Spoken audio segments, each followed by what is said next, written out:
She ran barefoot through shattered glass and champagne, her husband's rage echoing behind her like thunder. Elena Cross had one chance: disappear into the chaos of the restaurant or die trying. But when she crawled beneath a table draped in white linen, she didn't find safety. She found silence, the kind that comes when powerful men stop breathing. Above her sat Marco Valenti, a name whispered in fear across the city, a man who controlled empires with a glance.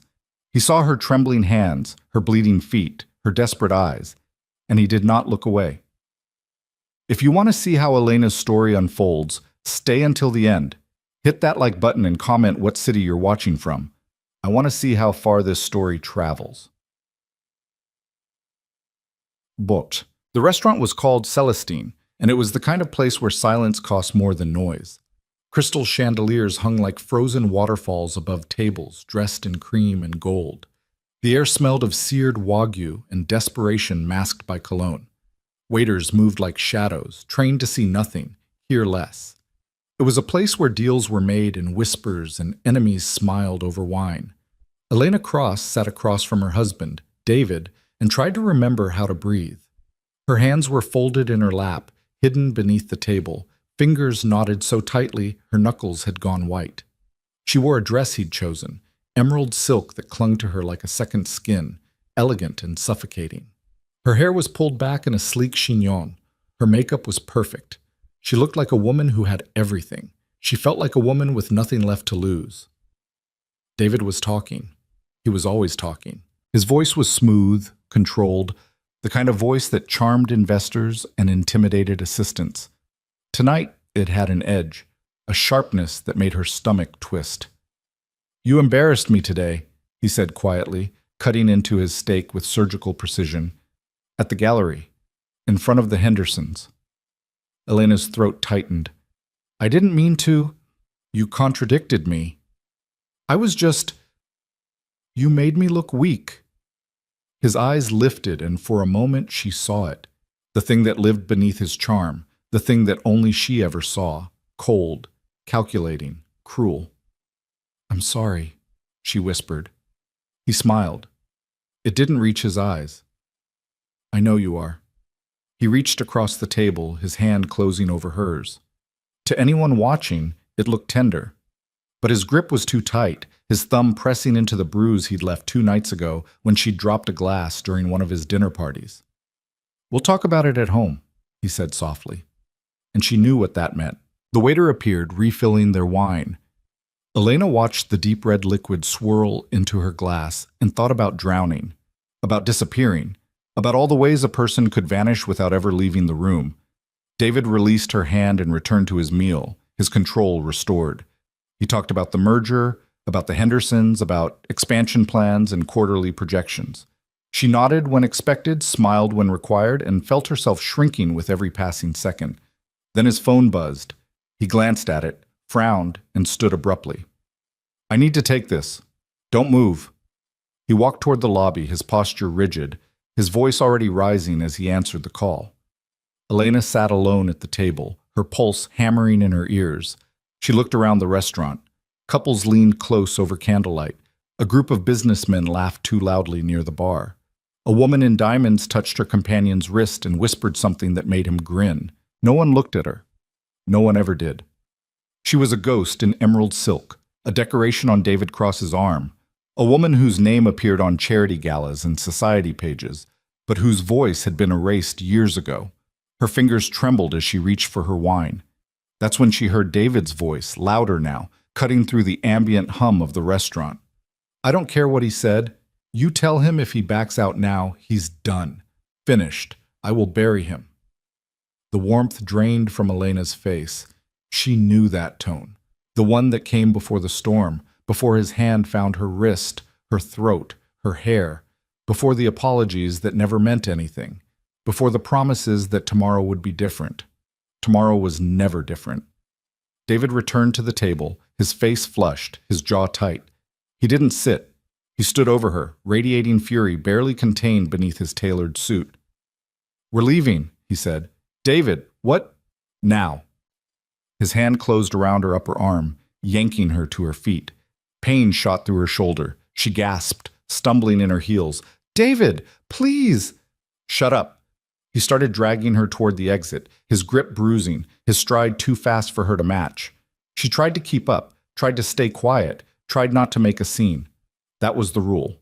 Never make a scene. But then he stopped. A waiter had stepped into their path, apologetic, oblivious. "Sir, if you'd like your check." David shoved him aside. The young man stumbled, his tray clattering to the floor, glasses shattering in an explosion of sound that turned every head in the restaurant. "David!" Elena's voice cracked, shock overriding fear. He whirled on her and she saw it. The moment his control snapped, his hand came up. She flinched, instinct overriding everything else, her arms rising to protect her face. He caught himself, barely. His fist hovered in the air between them, trembling with rage. Around them, the restaurant had gone silent. People were staring now. Phones were out. Whispers rippled through the room like wildfire. David's face contorted. Humiliation. Fury. He grabbed her again, harder this time, his fingers digging into her arm like claws. "You stupid!"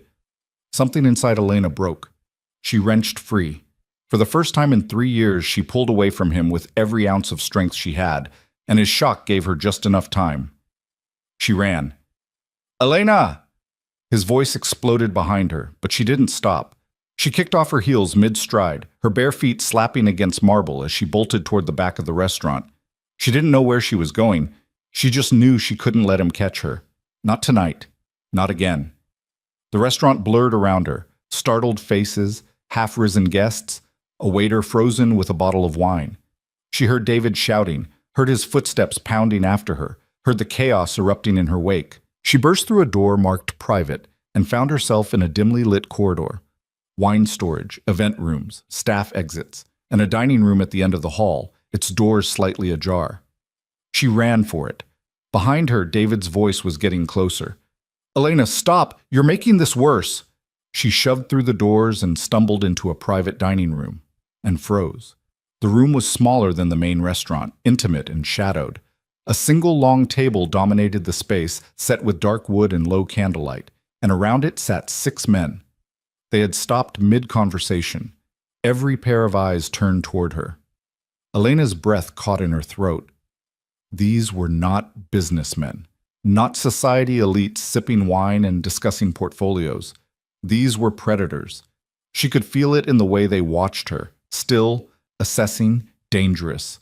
In the expensive suits that fit too well, the watches that cost more than cars, the scars half hidden by designer cologne and cold eyes. And at the head of the table sat a man who made the air itself seem heavier. Marco Valenti.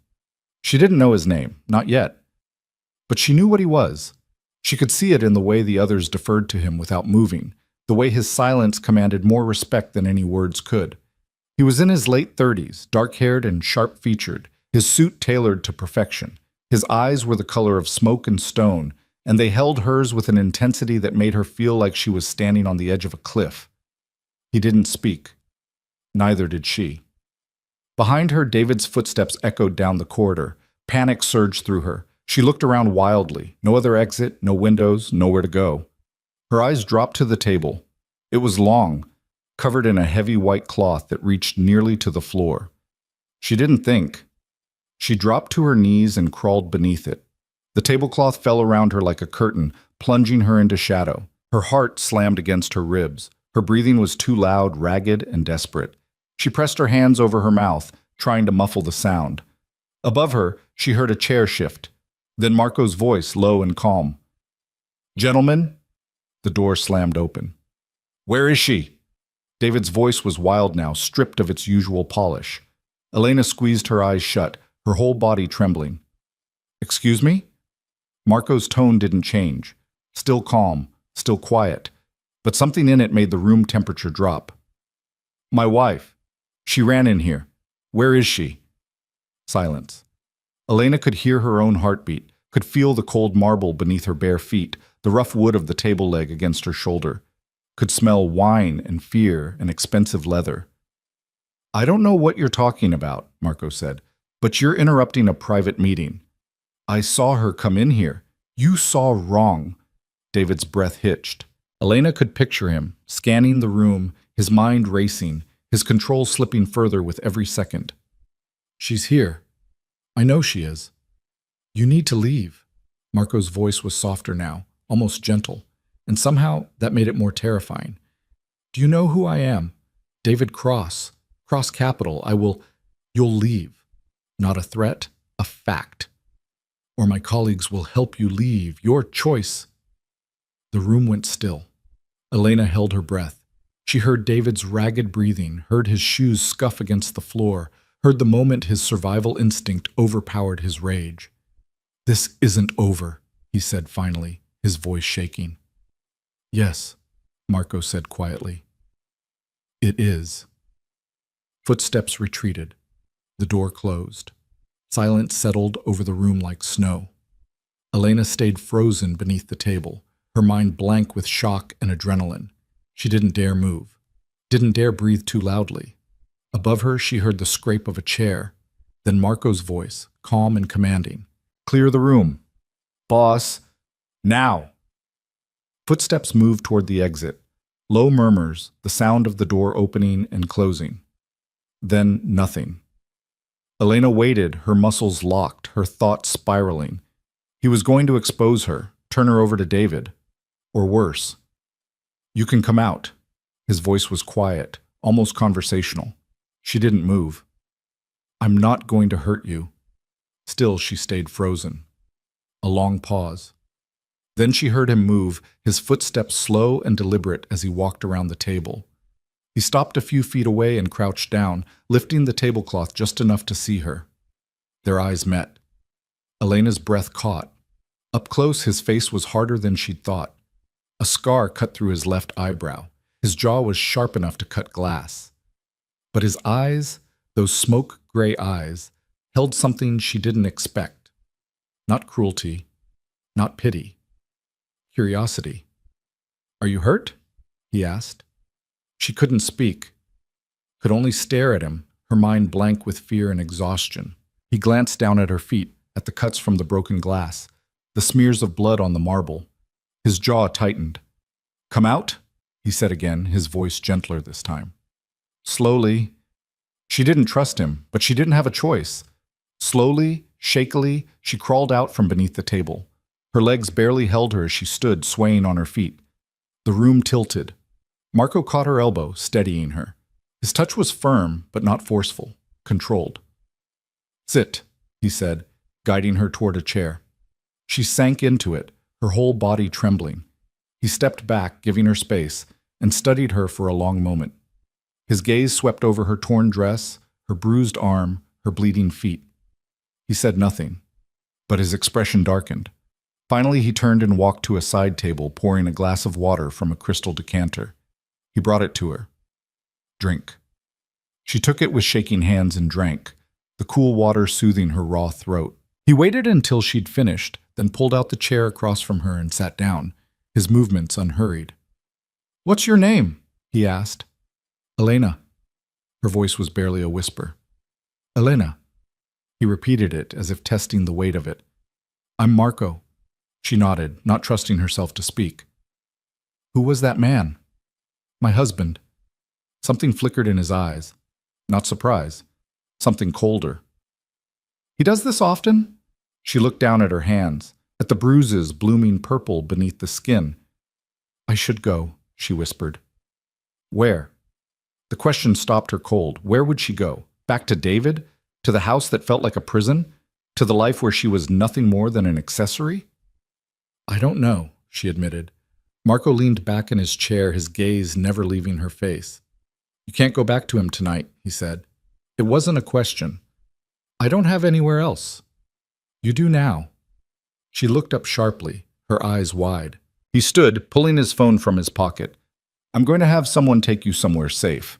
You'll stay there tonight. Tomorrow, we'll figure out the rest.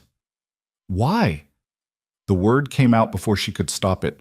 He paused, studying her. Because you didn't scream when you saw me, he said finally. You ran from him, not me. He made a call, his voice low and clipped. Instructions given in words she didn't understand. When he ended the call, he looked at her again. Someone will be here in 5 minutes. They'll take you to one of my properties. You'll be safe there." "I can't. You already did." His tone left no room for argument. Elena's mind raced. She didn't know this man, didn't know what he wanted from her, but when she looked into his eyes, she didn't see the same thing she saw in David's. She saw control, yes, power, absolutely, but not cruelty. A knock at the door interrupted her thoughts. Marco opened it, revealing a woman in her 40s, dressed in black, her expression neutral. "This is Lucia," Marco said. "She'll take care of you." Lucia stepped forward, her eyes softening slightly as she saw Elena's condition. "Come with me, Cara," she said gently. Elena stood on unsteady legs. She looked at Marco one last time. "Thank you," she whispered. He nodded once. "Don't thank me yet." Lucia led Elena through the back corridors of the restaurant, avoiding the main floor entirely. They exited through a service door into a narrow alley where a black car waited, its engine running. Lucia opened the door for her. "Get in." Elena hesitated for only a moment before sliding into the back seat. The leather was soft, the interior spotless. Lucia sat beside her, and the driver pulled away without a word. They drove in silence through the city, the lights blurring past Elena's window. She watched the familiar streets give way to unfamiliar ones, the buildings growing taller, the neighborhood shifting from commercial to residential to something in between. Finally, the car turned into a gated driveway. High walls, security cameras. The gate slid open smoothly, and they continued up a long drive lined with trees. The house? No, the estate, rose before them like something out of a dream. Modern architecture blended with classic elegance. Warm lights glowed from tall windows. Gardens stretched into darkness. The car stopped at the entrance. Lucia helped Elena out and guided her inside. The interior was stunning. High ceilings, marble floors, art that probably cost more than Elena's entire wardrobe. But it wasn't cold. Somehow, despite its grandeur, it felt lived in. "This way," Lucia said. She led Elena up a curved staircase and down a quiet hallway, stopping at a door near the end. "This will be your room," Lucia said, opening the door. Elena stepped inside and stopped. The room was beautiful. A large bed with soft white linens, a sitting area by tall windows overlooking the gardens, an ensuite bathroom visible through an open door. "There are clothes in the closet," Lucia said. "Clean towels in the bathroom. If you need anything, press the button by the bed. Someone will come." Elena turned to her, overwhelmed. "I don't understand. Why is he doing this?" Lucia's expression softened. "Mr. Valenti has his reasons," she said quietly. "But tonight, all you need to do is rest. You're safe here." She left, closing the door softly behind her. Elena stood alone in the middle of the room, her mind spinning. Safe. When was the last time she'd felt safe? She walked to the window and looked out at the gardens, at the city lights in the distance. Somewhere out there, David was looking for her, calling her phone, spinning a story to explain her absence. But here, in this strange, beautiful place, she felt something she hadn't felt in years. Hope. She turned away from the window and walked into the bathroom. The shower was rainfall style, luxurious and inviting. She turned it on, letting the water heat, and slowly peeled off her torn dress. She stepped under the spray and let the water wash over her, washing away blood, tears, fear. And for the first time in longer than she could remember, Elena Cross allowed herself to believe that maybe, just maybe, tomorrow could be different. The next morning, sunlight woke her. Elena blinked awake slowly, disoriented. For a moment, she didn't know where she was. Then memory flooded back. The restaurant, the table, Marco's gray eyes, the car ride, this room. She sat up, her body aching from tension and adrenaline. The clock on the nightstand read 9:47. A soft knock sounded at the door. "Come in," she said hesitantly. Lucia entered, carrying a tray. "Good morning. I brought breakfast." She set the tray on the small table by the window. Coffee, fresh fruit, pastries, orange juice. "Thank you," Elena said. Lucia nodded. "Mr. Valenti would like to speak with you when you're ready. No rush." Elena's stomach tightened. "Okay." Lucia left, and Elena forced herself to eat, though her appetite was non-existent. The coffee helped. The normalcy of it helped. When she finished, she found clothes in the closet as promised, simple, elegant, in her size. She didn't question how they knew. She just dressed, braided her hair, and tried to steady her breathing. Finally, she left the room. The estate was quiet in the daylight. She followed the hallway back to the stairs and descended slowly, unsure where to go. "Miss Cross?" She turned. A young man in a dark suit stood in a doorway. "Mr. Valenti is in his study. This way." She followed him through the house, her heart hammering. The study was lined with books, dark wood, and leather. Marco sat behind a large desk, reviewing papers. He looked up as she entered. "Elena, sit." She sat in the chair across from him, her hands folded in her lap. He set aside his papers and studied her. "How are you feeling?" "Confused." A faint smile touched his mouth. "Fair. Why are you helping me?" "Because you needed help." "That's not an answer." His smile deepened slightly. "No, it's not." He leaned forward, his expression serious. "I'm going to be honest with you, Elena. Your husband is a problem. He's already filed a missing persons report. He's spinning a story that you're unstable, that you had a breakdown at dinner and ran off." Elena's stomach dropped. "Of course he is." "He's also connected, not to my world, but to people who matter. Lawyers, politicians, money." "I know. So going back to him isn't an option, not safely. I wasn't planning to." "Good." Marco paused. "But you can't just disappear either. He'll find you. Men like him always do." "Then what am I supposed to do?" Marco's gaze held hers steady and unflinching. "You stay here, under my protection, until we figure out a permanent solution." "I can't ask you to—" "You're not asking, I'm offering." Elena stared at him, searching for the catch, the ulterior motive, the hidden price. "What do you want from me?" she asked quietly. "Nothing," he said. "Yet." That honesty, brutal and clear, somehow steadied her more than any reassurance could have. "This isn't charity, Elena," he continued. "I don't do charity, but I also don't allow men like your husband to operate unchecked. Consider this, an investment." "In what?" His eyes glinted. "In seeing what happens when you stop running." The words hung between them. Elena took a slow breath. "How long?" "As long as it takes." She looked down at her hands, at the bruises already fading to yellow-green. When she looked up again, her voice was stronger. "Okay." Marco nodded once. "Then we start now." The first 3 days passed in a fog of uncertainty and unwanted comfort. Elena stayed in her room mostly, venturing out only when Lucia brought meals or when the silence became too heavy to bear. The estate was vast, filled with corridors that led to rooms she didn't dare explore, windows that overlooked gardens she didn't feel entitled to walk through.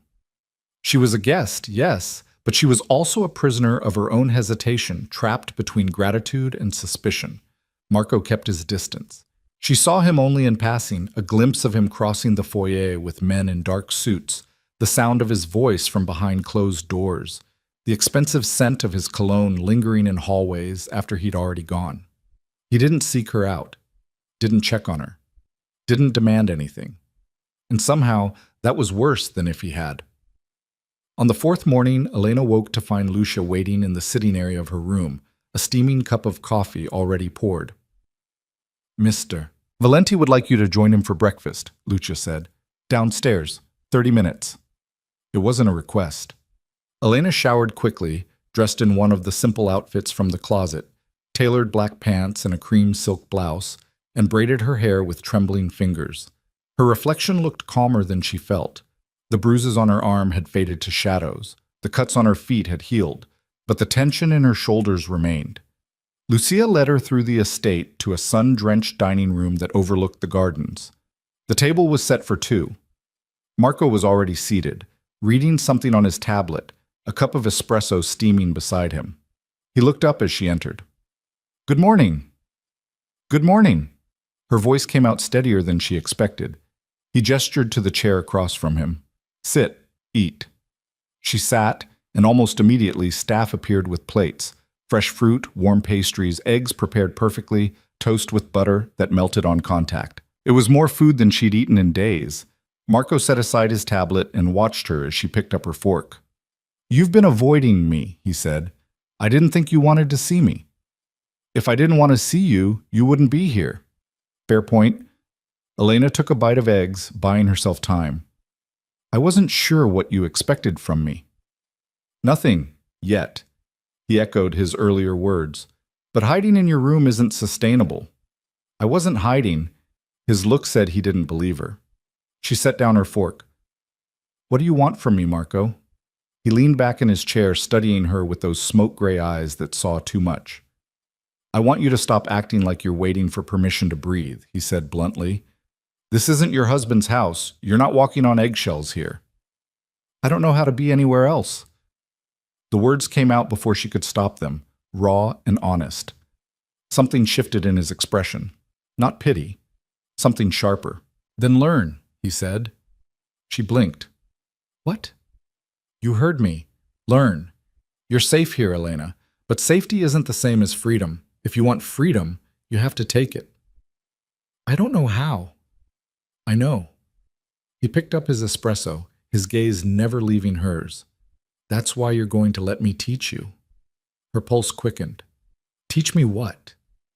"How to survive, how to fight, how to stop being afraid." Elena stared at him, her mind racing. "Why would you do that?"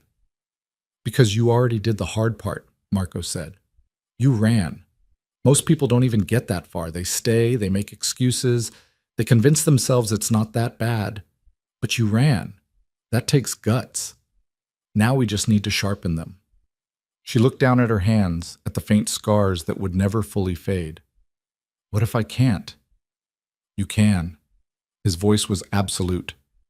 "You just don't know it yet." He stood, his chair scraping against the floor. "Finish breakfast, then meet me in the East Wing. Lucia will show you." He left before she could respond. Elena sat alone in the bright dining room, her heart pounding, her mind spinning with questions she didn't have answers to. But beneath the fear, something else stirred. Curiosity. The East Wing turned out to be a private gym that looked like it belonged in a high-end training facility. Weights lined one wall. Punching bags hung from reinforced beams. Mats covered the floor. Floor-to-ceiling mirrors reflected everything. Marco was already there, dressed in black athletic wear that made him look even more dangerous than his suits did. He was wrapping his hands with practiced efficiency. Elena stood in the doorway, suddenly feeling ridiculous in the yoga pants and tank top Lucia had left for her. "Come in," Marco said without looking up. "Close the door." She stepped inside and closed the door behind her. The click of the latch felt final. Marco finished wrapping his hands and turned to face her. "Have you ever trained before? Martial arts? Boxing? Anything?" "No?" "Good. No bad habits to break." He gestured to the mats. "Come here." She walked over slowly, her bare feet silent on the floor. "First lesson," Marco said. Awareness. Most people lose fights before they even start because they don't see the danger coming. They ignore red flags. They rationalize. They convince themselves it won't happen again. You know what I'm talking about. Elena's jaw tightened. Yes. So we start there, recognizing threats, reading body language, understanding intent before it becomes action. He moved suddenly, closing the distance between them in 2 strides. Elena flinched, stepping back instinctively. Marco stopped. "Why did you do that?" "You moved toward me, and you retreated." "Why?" "Because..." She hesitated. "Because I thought you were going to hit you." She nodded, her cheeks burning. Marco's expression didn't change. "I wasn't, but your body knew to protect itself. That's good. That's instinct. Now we're going to train that instinct to do more than just flinch." He stepped back, giving her space.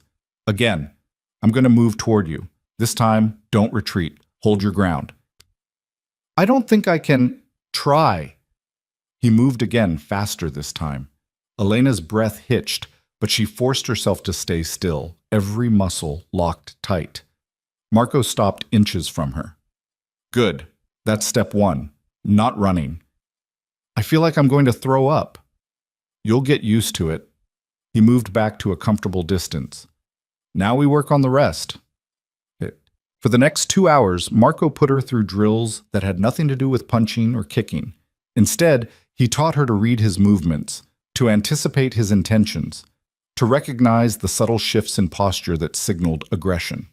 He moved around her in circles, sometimes slow, sometimes fast. He'd reach for her without warning, and she had to react, block, deflect, sidestep. At first, she failed more than she succeeded, but slowly, painfully, she began to understand the rhythm of it.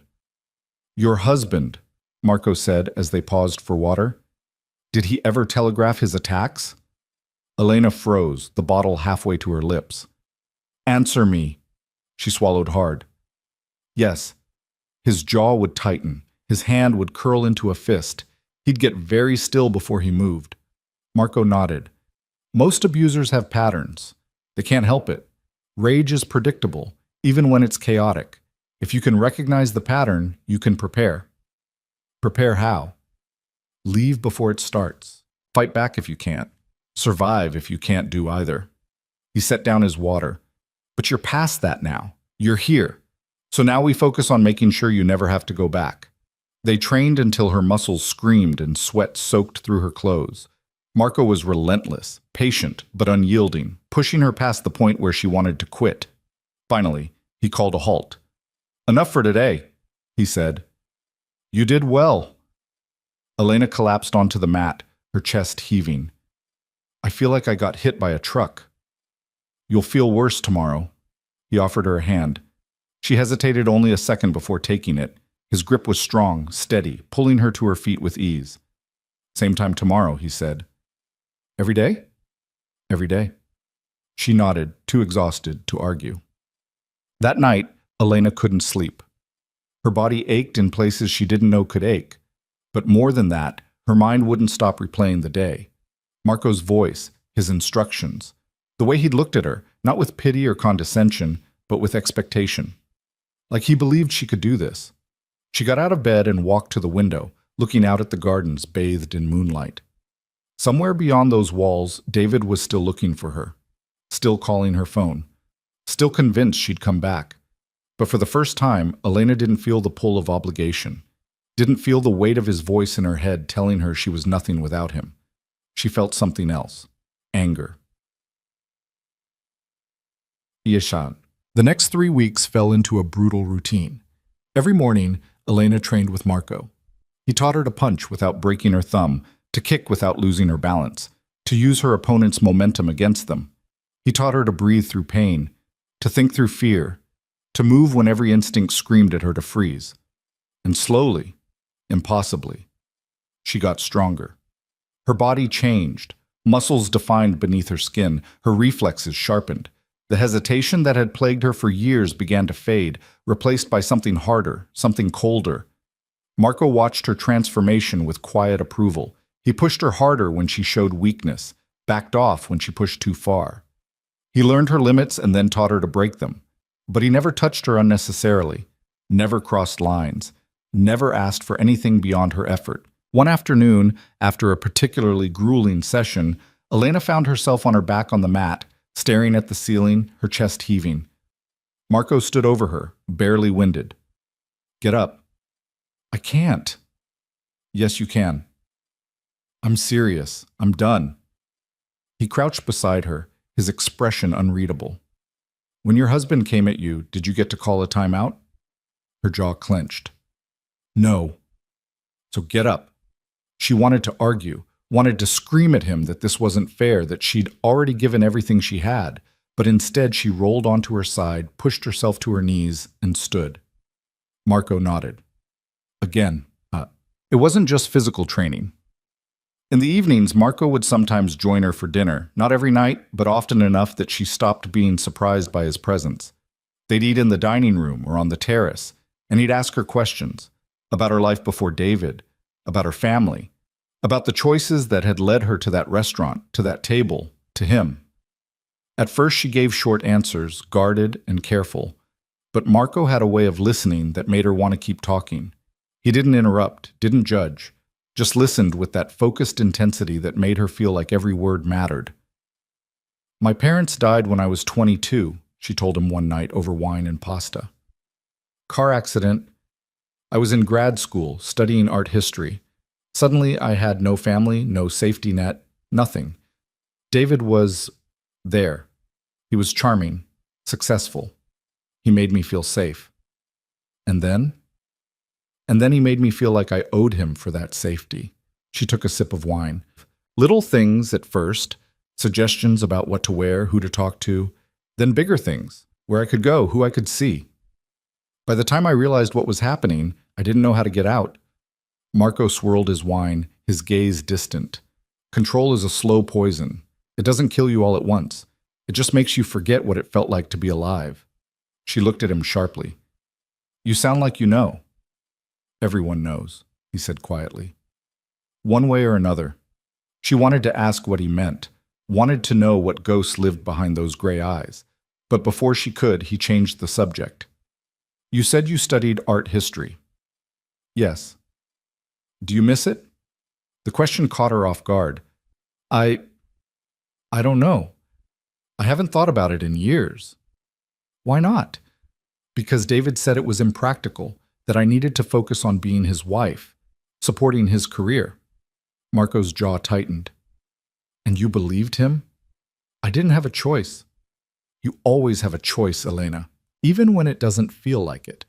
She set down her glass. Easy for you to say. No, he said. It's not. The weight in his voice stopped her. For a moment, they just looked at each other across the table, two people carrying scars they didn't talk about. Finally, Marco stood. Think about it. What you'd do if you could do anything. No limitations, no fear, just you and what you want.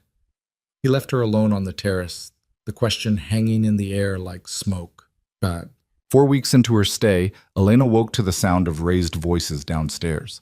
She slipped out of bed and crept to her door, opening it just enough to hear. Not your problem, Marco. A man's voice, rough and irritated. You're drawing attention. People are asking questions. Let them ask. Marco's voice, calm and cold. Her husband has connections. You know that. You're risking exposure for what? Some scared housewife? Elena's breath caught. Watch your mouth, Dante. Marco's tone dropped dangerously low. She's under my protection. That makes her my business. And anyone who has a problem with that can take it up with me directly. Silence. Then Dante again, quieter now. You're getting soft. No, I'm getting clear. There's a difference. Footsteps. A door slamming. Elena backed away from her door, her heart pounding. Getting soft. Was that what this was? Marco risking his reputation, his standing, for her? She didn't know whether to feel grateful or guilty. That afternoon, she asked him about it. They were in the gym, taking a water break between rounds. Elena wiped sweat from her face and took a breath. I heard you arguing with someone this morning. Marco didn't look surprised. Dante, he has opinions. About me. About everything. Marco took a drink. Don't worry about it. He said you're risking exposure. What does that mean? Marco set down his bottle and turned to face her fully. It means that protecting you makes me visible in ways I'd prefer not to be. Your husband is making noise, filing reports, hiring investigators, and every day you're here, I'm more connected to you in their eyes. Then why keep me here? Because I said I would. That's not a good enough reason. It's the only reason that matters. His eyes held hers. I don't go back on my word, Elena. Not for Dante. Not for anyone. She looked at him, at the hard lines of his face, the scars he carried like medals, the strength that radiated from him like heat. You don't owe me this, she said quietly. I know. Then why? He was silent for a long moment. When he spoke, his voice was softer than she'd ever heard it. Because when you crawled under that table, you didn't beg. You didn't cry. You didn't make excuses. You just survived. And people who survive deserve a chance to do more than that. The honesty in his words hit her harder than any punch. What if I can't? She whispered. What if I'm not strong enough? Marco stepped closer, his presence overwhelming but not threatening. You already are, he said. You just don't see it yet, but you will. Cut. That night, Elena stood in front of the mirror in her room, studying her reflection. She looked different, leaner, harder. Her eyes held something they hadn't before, a glint of steel beneath the softness. She thought about Marco's question. What would she do if she could do anything? For years, she hadn't allowed herself to want anything. Wanting led to disappointment, to punishment, to David's voice in her head telling her she was selfish, ungrateful, weak. But now, in the quiet of this room, in the safety of this house, she let herself think. What did she want? The answer came slowly, but when it did, it was absolute. She wanted to stop being afraid. She wanted to look David in the eye without flinching. She wanted to be the kind of woman who walked into a room and owned it, who didn't apologize for existing, who didn't shrink herself to make others comfortable. She wanted to be free. And for the first time in her life, she believed she could be. The next morning, she met Marco in the gym with new determination. I want to fight him, she said without preamble. Marco looked up from wrapping his hands. Who? David. I want to be ready to face him, not run, not hide, face him. Something flickered in Marco's eyes. Approval, maybe. Or respect. That's a dangerous choice, he said. I know. He won't fight fair. Neither will I. Not anymore. Marco studied her for a long moment, then nodded. All right. Then we change the training. No more drills, no more basics. We train for real. What does that mean? He smiled, and it was the most dangerous thing she'd ever seen. It means I stop pulling punches. The training intensified to a level Elena hadn't thought possible. Marco brought in specialists, a Krav Maga instructor who taught her to fight dirty, a weapons expert who showed her how to turn everyday objects into tools of defense, a psychologist who helped her understand the mind games abusers play. She learned pressure points and nerve strikes. She learned how to disarm someone with a knife. She learned how to use fear as a weapon instead of letting it use her. And through it all, Marco was there, watching, correcting, pushing. One evening, after a brutal session that left her bleeding from a split lip, she confronted him. Why are you doing this? She demanded, her voice raw. Really? Not the bullshit about keeping your word. Why? Marco handed her a towel. You want the truth? Yes. He looked at her for a long moment, something dark and old moving behind his eyes. Because I know what it's like to be trapped, he said quietly, to feel like you have no way out. And I know what it takes to break free. It's not pretty, it's not easy, but it's worth it. You were trapped? In a different way, but yes. He turned away, his shoulders tight. And when I got out, I swore I'd never let anyone make me feel that powerless again. I see that same fire in you, Elena. You just need permission to let it burn. She stepped closer. I don't need permission. He turned back, surprise flickering across his face. You're right, she said. I'm done asking for permission. From David, from you, from anyone. If I'm going to burn, it'll be because I chose to. For the first time since she'd met him, Marco smiled. A real smile, not the dangerous one or the calculated one, but something genuine. Good, he said. Then let's make sure you burn bright enough that everyone sees you coming. 6 weeks had passed since the night Elena had crawled beneath that table, and the woman staring back at her in the mirror was a stranger. She stood in the gym wearing training gear that had become like a second skin, her muscles defined in ways they'd never been, her stance balanced and ready. The softness that had once made her easy to dismiss had been carved away, replaced by something harder, something that looked back at the world with unflinching eyes. Marco entered the gym and stopped short, his gaze sweeping over her with an appraising look that held no trace of the condescension she'd once endured from David. You're early, he said. I couldn't sleep. Elena rolled her shoulders, feeling the familiar pull of muscle and sinew. I keep thinking about what comes next. And what do you think comes next? She turned to face him fully. I stop hiding. Marco set down the coffee he'd been carrying and walked onto the mats. Elaborate. I've been here 6 weeks, safe, training, getting stronger. But David is still out there, still telling people I'm unstable, still controlling the narrative. And as long as he gets to do that, I'm not really free. I'm just hiding better. Smart people know the difference between hiding and strategizing. I'm done strategizing. Her voice was firm, steady. I want to face him. Marco studied her with those smoke-gray eyes that saw too much. You sure about that? Yes. Because facing him isn't the same as being ready for him. He'll use every weapon he has, lawyers, money, connections. He'll try to destroy you legally, financially, publicly, and he'll do it with a smile on his face. I know. Elena stepped closer. But I also know that I can't move forward while he's still got his hands around my throat, even from a distance. Marco was quiet for a moment, then nodded slowly. All right. Then we prepare you properly. No more training like you're learning self-defense. We train like you're going to war. I thought that's what we were already doing. No. His expression hardened. We were building your foundation. Now we build your arsenal. He moved to the center of the mat, gesturing for her to join him. The thing about men like your husband is that they rely on specific tactics. Intimidation, gaslighting, using your fear against you. So we're going to drill scenarios until you can handle every single one without breaking.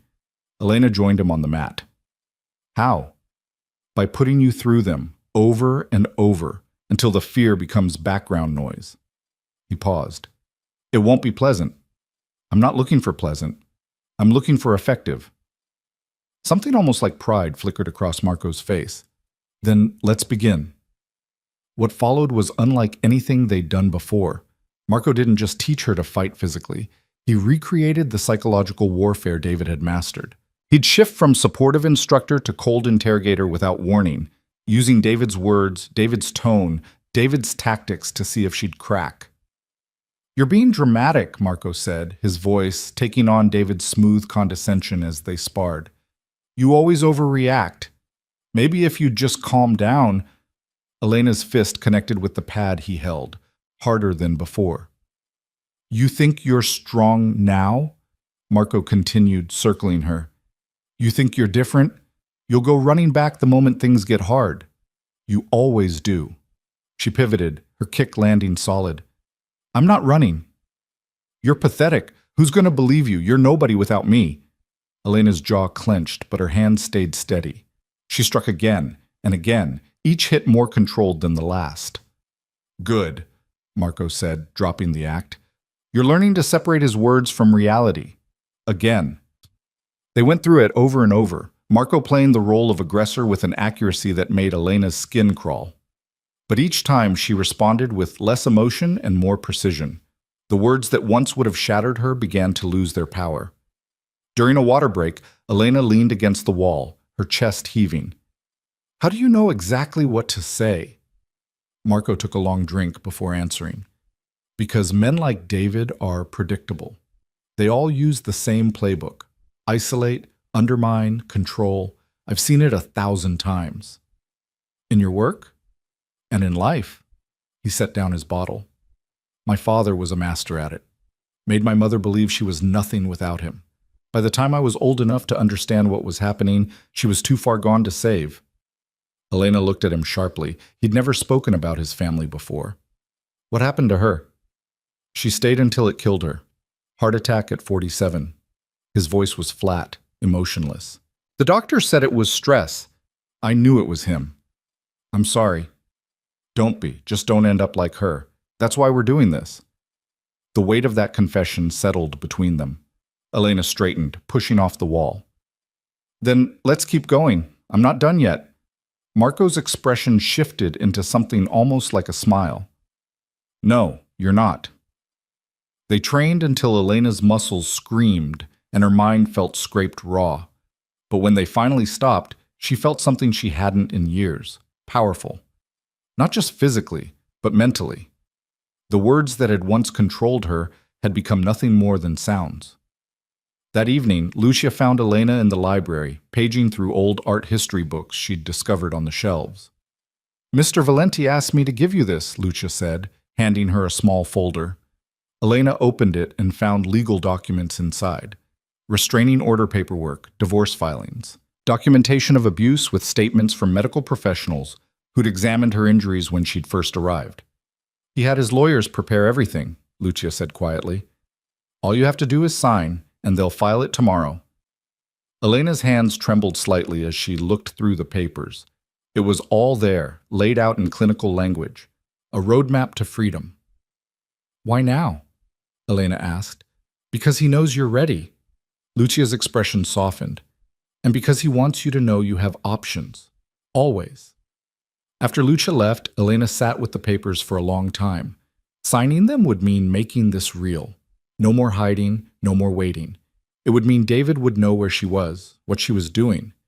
It would mean war. She thought about the woman she'd been 6 weeks ago, trembling under a table, too afraid to breathe too loudly. Then she thought about the woman she was now, the one who could take a punch and deliver one back, the one who'd learned to turn fear into fuel. She picked up the pen and signed every page. The next morning, Elena found Marco in his study, reviewing what looked like security footage on multiple screens. I signed the papers, she said from the doorway. He looked up, his expression unreadable. Good. They'll be filed this afternoon. David will be served by tomorrow morning. And then? And then he'll retaliate, probably immediately. Marco stood, walking around his desk. Are you prepared for that? I don't know, but I'm done waiting to feel ready. Elena stepped into the study. I need to ask you something. Ask. When I face him, and I will face him, I need to do it alone. Marco's eyes narrowed. Absolutely not. Marco, no, Elena. You don't understand what you're asking. David isn't going to play fair. He'll bring lawyers, security, witnesses. He'll create a situation designed to break you.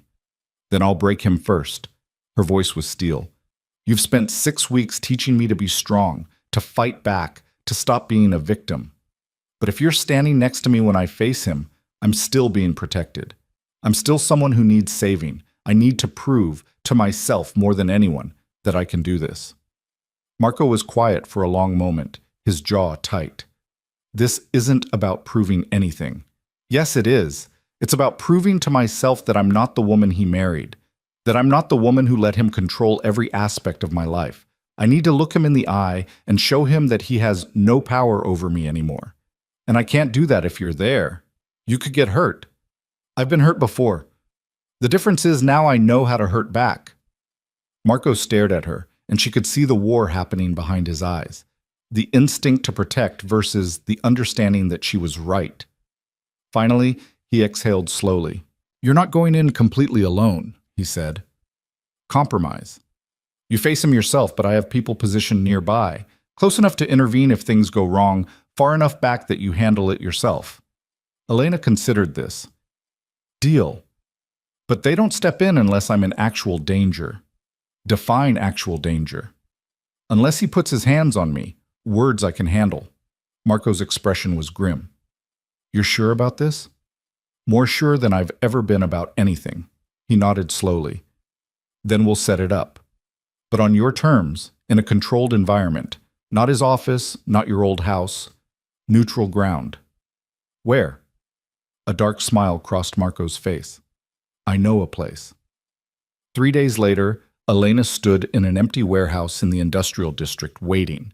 The space was vast and echoing, with high windows that let in cold afternoon light. Marco's people had set it up exactly as she'd requested. A single table with 2 chairs in the center of the space, cameras positioned to record everything, and absolutely nothing else. No audience, no distractions. Just her and David, and the truth.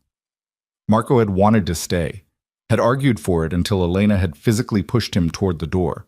Now he was somewhere outside with his security team, watching on monitors, ready to intervene but respecting her wishes. Elena wore simple clothes, jeans and a black sweater, her hair pulled back in a ponytail. No makeup, no jewelry, nothing that David had chosen for her. She wanted him to see her exactly as she was now. She heard the door open, and her heart rate spiked. 6 weeks of training kicked in. She controlled her breathing, centered her weight, and turned to face him. David Cross looked exactly as she remembered. Expensive suit, perfect hair, that smile that had once made her feel safe and now made her feel nothing at all. But there was something different too. A tightness around his eyes, a tension in his shoulders. He was angry. Good. Elena? His voice was smooth, but she could hear the edge beneath it. You look different. I am different. He walked closer, his movements calculated. This is quite the production. Secret location, all these cameras, very dramatic. I wanted to talk somewhere you couldn't control the environment. Control? He laughed, but it sounded hollow. Is that what you think this is about? Elena, I've been worried sick about you. You disappeared in the middle of dinner, bleeding and hysterical. I thought something terrible had happened. Something terrible did happen. I left you. His smile faltered.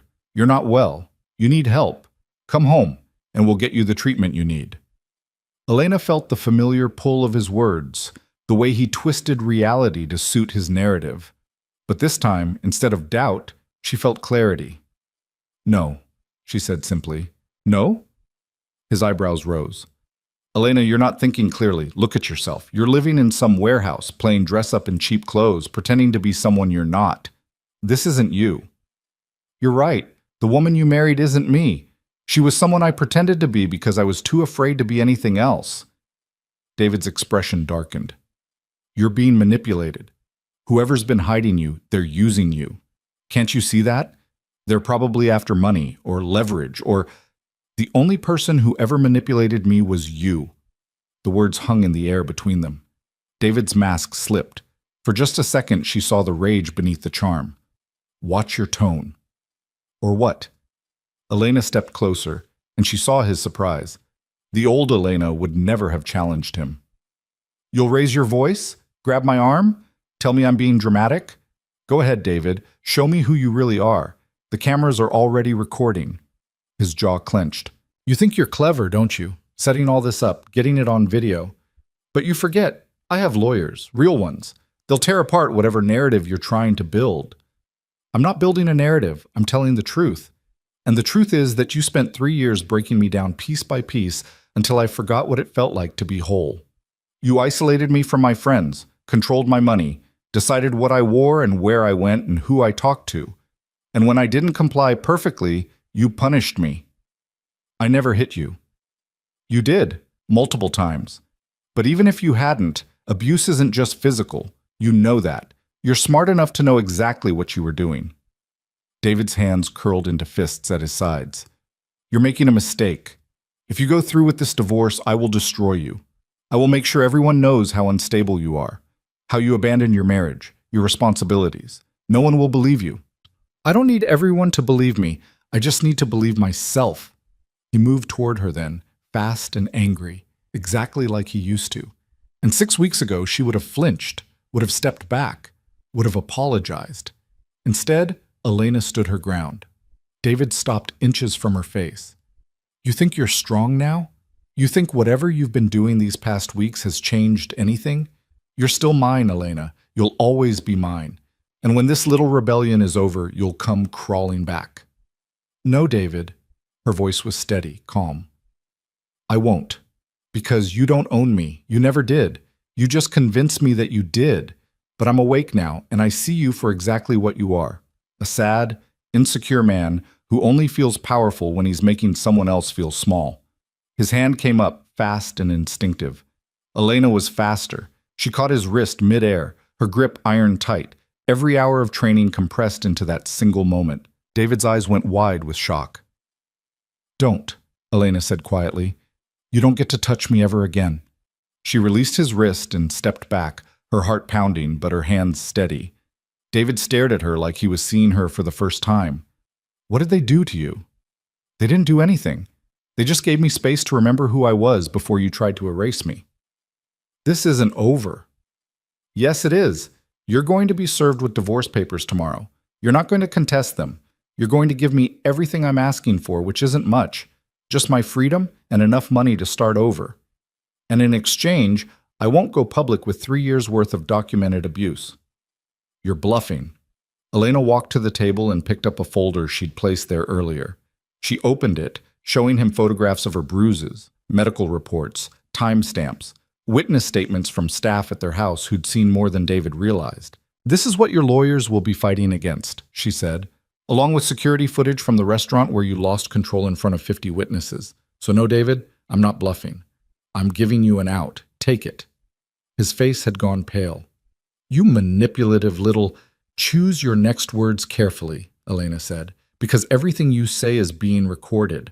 So either continue proving exactly what kind of man you are, or accept that this is over and walk away with some dignity and tact. David looked at the cameras, at the folder of evidence, at Elena standing before him transformed into someone he didn't recognize. She could see the calculation happening behind his eyes, the weighing of options, the realization that he'd lost.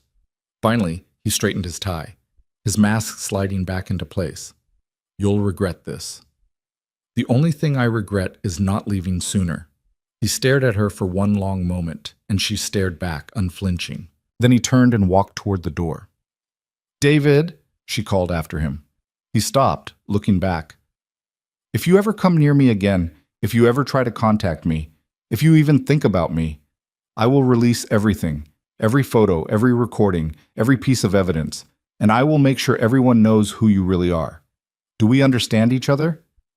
His jaw was so tight she thought it might crack, but he nodded once, sharp and angry, and left. The door slammed behind him, and the sound echoed through the empty warehouse. Elena stood alone in the center of the space, her whole body trembling now that the adrenaline was fading. She'd done it. She'd faced him. She'd stood her ground. And she'd won. The side door opened and Marco entered, his expression carefully controlled. He walked over to her slowly, giving her space to process. You okay? He asked quietly. Elena looked down at her hands. They were shaking, but when she looked back up at Marco, she was smiling. I'm better than okay, she said. I'm free. Something shifted in Marco's expression, something warm breaking through his usual control. Yes, you are. Elena's legs suddenly felt weak. The adrenaline that had sustained her through the confrontation was draining away, leaving exhaustion in its wake. She sat down hard in one of the chairs. Marco pulled the other chair around and sat across from her, the same position they'd been in that first night in the restaurant's private dining room. That took guts, he said. I couldn't have done it without you. Yes, you could have. Eventually. I just helped you get there faster. Elena shook her head. It was more than that. You didn't just train me to fight.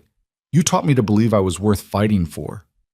Marco looked at her for a long moment. You always were. You just couldn't see it.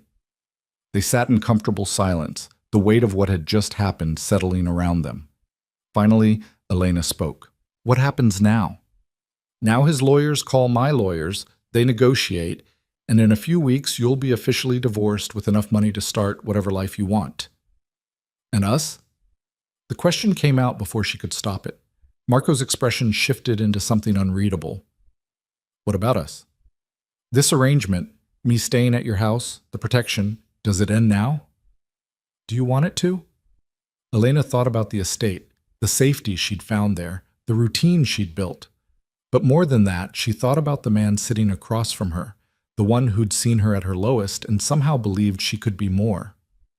No, she said honestly, but I don't want to overstay my welcome either. You're not. Marco leaned back in his chair. Stay as long as you need to figure out what comes next. There's no rush. Why are you so good to me? He smiled slightly. Because you're not afraid of me. Most people are, even when they try to hide it. But you never have been. Not even that first night. I was terrified that first night. Of your husband. Not of me. He stood, offering his hand. Come on, let's get out of this warehouse. Lucia's making dinner, and she gets offended when people are late. Elena took his hand, letting him pull her to her feet. As they walked toward the door, she realized something had shifted between them. The dynamic that had started as protector and protected had evolved into something else, something more equal. Outside, the evening air was cool and crisp. Marco's car waited in the lot, sleek and black and completely impractical for anyone who wasn't trying to make a statement. As they drove back to the estate, Elena watched the city lights blur past her window and thought about the future for the first time in years. Not with fear, but with possibility. She'd walked into David's life as a girl, looking for safety, and walked out as a woman who'd learned to create her own. She'd hidden under a table from one dangerous man and learned to stand tall beside another. She'd been broken and rebuilt herself stronger. And for the first time in her life, she understood that strength wasn't about never falling down. It was about getting back up, again and again, until the people who'd knocked you down realized you were never staying down again. When they pulled into the estate's long driveway, Elena felt something settle in her chest. Not quite peace, but close. The kind of calm that comes after a storm, when you're still catching your breath, but you know the worst is over.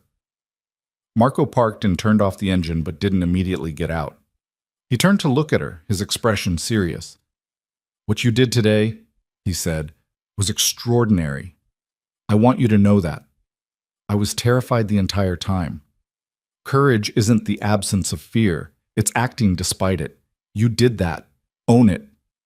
Elena nodded, the words settling into her bones like truth. "Thank you, Marco, for everything." "You're welcome." He opened his door. "Well, now come on. Lucia really does get offended when people are late, and I'd rather not deal with angry Italian guilt tonight." As they walked into the house together, Elena felt the last piece of David's control fall away. She was no longer his wife, no longer his victim, no longer the woman who'd fled through a restaurant in terror. She was just Elena. And that was enough. Dinner that night was different. Elena sat across from Marco at the dining table, the same table where they'd shared dozens of meals, but the air between them had changed. She was no longer the broken woman seeking shelter. She was no longer the student learning to fight. She was simply herself, whole and present, and the shift in dynamic was palpable. Lucia served pasta with a knowing smile, her eyes lingering on Elena with something that looked like pride. The older woman had watched Elena's transformation from the shadows, had seen her evolve from a trembling ghost into someone solid and real. "You look different," Lucia said as she poured wine. "Lighter." Elena touched her face reflexively, as if the change might be visible there. "I feel different." "It shows." Lucia squeezed her shoulder gently before disappearing back into the kitchen. Marco raised his glass. "To freedom." Elena clinked hers against his. "To choosing it." They drank, and for a while they ate in comfortable silence, but Elena's mind was racing ahead, planning, calculating. The confrontation with David had been necessary, but it was only the beginning. The divorce would take weeks to finalize. His lawyers would posture and negotiate even though they knew they had no leverage, and during that time she needed to build something new. "I've been thinking," she said, setting down her fork, "about what comes next." Marco looked up, his expression interested. "And?" "I want to help other women. Women like I was. The ones who are trapped and can't see a way out." "That's ambitious." "Maybe, but I have resources now. Your lawyers made sure David's settlement includes enough money to start fresh. And I have experience. I know what it feels like to be controlled, to lose yourself piece by piece. I know what it takes to get out." She leaned forward. "I want to create something. A foundation, maybe. Or a shelter. Somewhere safe where women can go when they're ready to leave but don't have anywhere to turn." Marco studied her with those penetrating gray eyes. "You've thought this through." "I've had a lot of time to think. Every hour I spent training, every moment I spent rebuilding myself, I kept thinking about all the women who don't get this chance, who don't have someone willing to help them fight back. I got lucky, Marco. I found you, but most women don't find someone like you. So you want to be that person for them?" "Yes." Her voice was firm, certain. "I can't undo what happened to me, but I can make sure it means something. I can use it to help others." Marco was quiet for a long moment, his expression thoughtful. When he spoke, his voice was serious. "It won't be easy. You'll be putting yourself out there, making yourself visible. David and men like him won't appreciate what you're trying to do. You'll make enemies." "I'm not afraid of enemies anymore." "You should be. Fear keeps you sharp." "Then I'll be appropriately cautious." Elena met his gaze steadily. "But I won't let fear stop me from doing this. I can't." Marco's lips curved into something almost like a smile. "Then I'll help you." Elena blinked. "What?" "You'll need seed money, connections. legal protection. I can provide all of that. Consider it an investment.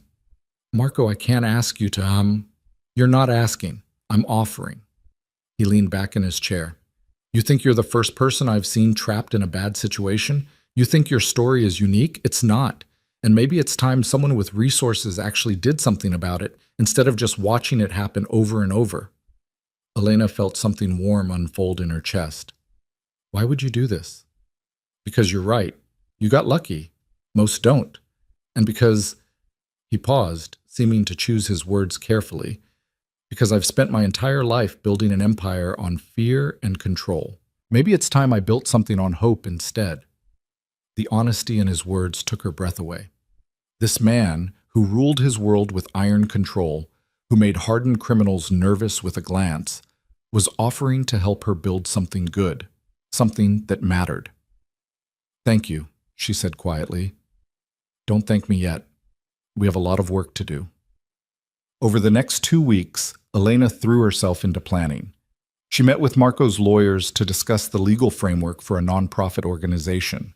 She researched existing shelters and support systems, identifying gaps and opportunities. She drafted mission statements and program outlines, refining her vision into something concrete and actionable. Marco provided resources without hovering, giving her space to build while remaining available when she needed guidance. He introduced her to people who could help: real estate developers who could identify properties, security experts who could make shelters safe, therapists who specialized in trauma recovery. But even as Elena built toward the future, the present refused to stay quiet. David's lawyers were stalling the divorce proceedings, filing motions and requesting extensions despite knowing they had no legitimate grounds for delay. It was a power play, a last attempt to maintain control by dragging out the process. Elena had expected it, but that didn't make it less frustrating. He's trying to wear you down, Marco said one afternoon as they reviewed the latest legal documents in his study. Make you so exhausted by the process that you'll settle for less than you deserve. Elena's jaw tightened. He's going to be disappointed. Good. Marco's phone buzzed and he glanced at it, his expression darkening. We have a problem. What kind of problem? He turned his phone toward her. On the screen was a news article from a local gossip site. The headline read, Cross Capital CEO's wife missing for 2 months. Friends express concern. Elena felt her stomach drop. He's going public. He's trying to control the narrative, make himself look like the worried husband. You look like the unstable wife. Marco scrolled through the article. He's got quotes from people claiming you were erratic, depressed, possibly suicidal. Those are lies. I know, but lies wrapped in concern are hard to fight. He set down his phone. He's escalating. Elena stood, pacing to the window. Outside, the gardens were bathed in afternoon sunlight, peaceful and serene, but inside, her mind was racing. What do I do? You fight back, on your terms. Marco joined her at the window. You've been building something real these past 2 weeks, a foundation that will help people. What if you go public with that instead of just reacting to his narrative? Go public how? A press conference. Announce your foundation, explain why you're starting it, and in the process tell your truth. Not defensively, not as a response to him, but as a declaration of who you are now and what you're building. Elena turned to face him. That would expose me completely. No more hiding. Yes, but hiding was never going to work long-term anyway. David's made sure of that. So instead of letting him expose you on his terms, you expose yourself on yours. Take away his power by refusing to be ashamed. The idea terrified her. Standing in front of cameras, reporters, the public, and admitting that she'd been abused, that she'd run, that she'd had to rebuild herself from nothing. But as the fear surged, she felt something else underneath it. The same determination that had carried her through the confrontation with David. The same strength that Marco had helped her build. When? She asked. Marco smiled, fierce and proud. Whenever you're ready. 3 days later, Elena stood in a hotel conference room facing a sea of reporters and cameras. She wore a simple navy dress, her hair pulled back, her face free of the heavy makeup David had always insisted on. She looked exactly like herself, and that felt like armor. Marco stood at the back of the room with his security team, far enough away to give her space, but close enough to intervene if needed. His presence steadied her, reminded her that she wasn't alone, even as she stood at the podium by herself. She took a breath and began. My name is Elena Cross, and 2 months ago I left my husband after 3 years of abuse. Her voice was clear, steady, carrying across the room. I'm not here today to ask for sympathy or to engage in a public divorce battle. I'm here to announce the launch of the Elena Cross Foundation, a nonprofit organization dedicated to helping women escape abusive relationships and rebuild their lives. The room erupted with questions, hands shooting up, voices overlapping. Elena raised a hand and the noise subsided. I'll take questions in a moment, but first, let me explain why this matters. When I finally found the courage to leave my husband, I had nowhere to go. No support system, no resources, no plan. I was lucky. I found help when I needed it most. But most women in my situation aren't lucky. They stay because they don't see another option. They stay because they've been convinced they're worthless without their abuser. They stay because leaving feels more dangerous than staying. She paused, letting the words sink in. The Elena Cross Foundation will provide safe housing, legal support, job training, and counseling for women ready to leave abusive relationships. We'll offer them what I was offered, a chance to rebuild, a chance to remember who they are beneath the trauma, a chance to become whole again. A reporter in the front row raised her hand. Mrs. Cross, your husband has suggested you're mentally unstable. How do you respond to those allegations? Elena met her gaze without flinching. My husband spent 3 years systematically undermining my confidence, controlling every aspect of my life, and isolating me from anyone who might help me. When I finally escaped, he lost that control. Calling me unstable is his attempt to get it back. I'm not going to engage with that narrative. My mental health is strong, supervised by qualified professionals, and frankly, it's none of his business anymore. Another reporter.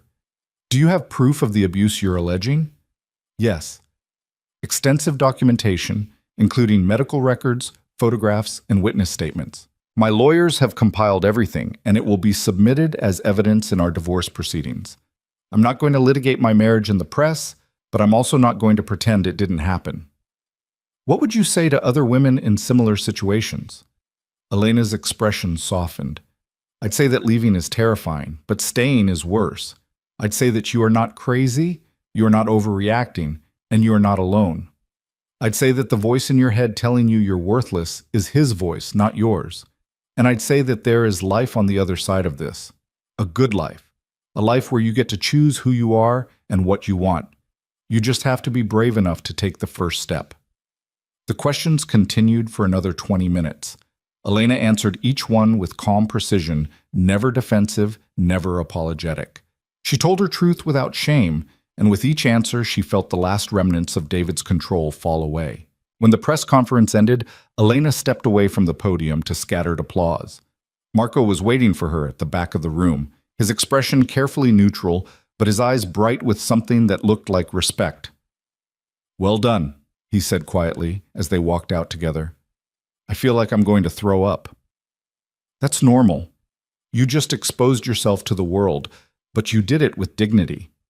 They made their way to the car, Marco's security creating a protective barrier as reporters shouted final questions. Once inside the vehicle, Elena let out a long breath, her hands shaking slightly. What happens now? She asked. Now we wait and see how David responds, and we keep building your foundation. What happened was worse than either of them anticipated. David didn't respond publicly. Instead, he escalated privately. Within 48 hours of the press conference, Elena's lawyers informed her that David was fighting the divorce with everything he had. He'd hired a team of aggressive attorneys who were filing motions to freeze her assets, claiming she'd stolen from him. They were demanding psychological evaluations. They were subpoenaing everyone she'd been in contact with over the past 2 months, including Marco. He's trying to prove you're having an affair, Marco said, showing her the subpoena. He'll use our connection to undermine your credibility, paint you as someone who left him for another man, not because of abuse. Elena felt rage flare hot in her chest. That's absurd. We've never... I know, but the optics are complicated. You've been living in my house for 2 months. I funded your press conference. I'm helping you start your foundation. On paper, it looks suspicious. So what do we do? Marco was quiet for a moment, thinking. We give them exactly what they're asking for. I'll testify.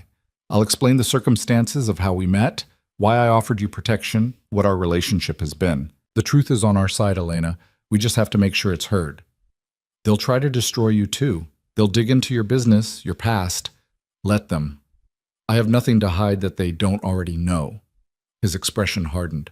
But David does. And if he wants to make this ugly, we can make it uglier. The deposition was scheduled for the following week. Elena spent the intervening days preparing with her lawyers, rehearsing answers, steeling herself for the confrontation. Marco did the same, though he seemed less concerned about it than she was. I've faced scarier things than lawyers, he said when she expressed worry. David's attorneys are good, but they're not miracle workers. The facts are the facts.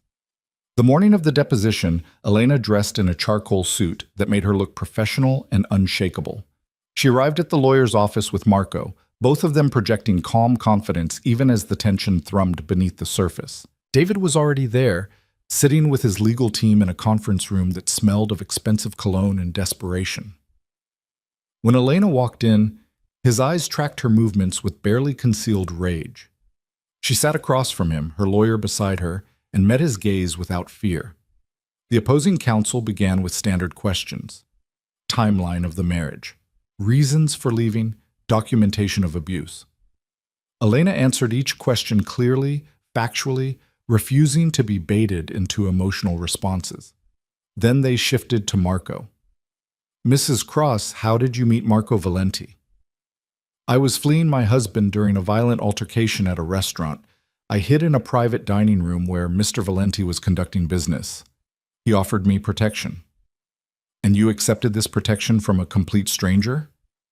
I accepted protection from someone who wasn't trying to hurt me. Yes.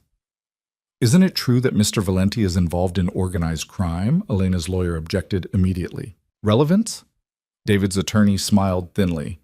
I'm establishing the character of the man Mrs. Cross chose to run to instead of returning to her husband.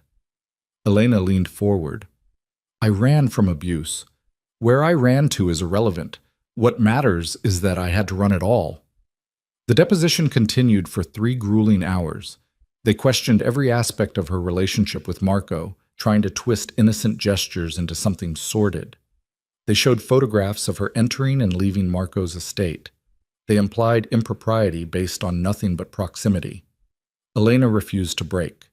She answered every question with icy calm, her voice never wavering, her story never changing.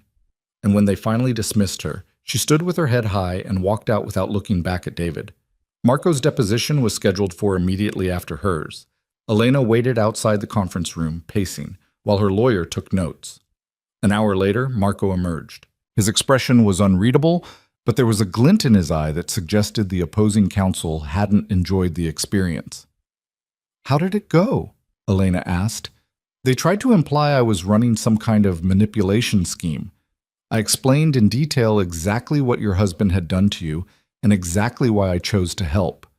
I also made it very clear that if they continue to waste the court's time with unfounded allegations, I'll be happy to discuss my various business holdings and how easily I could make David's professional life very uncomfortable.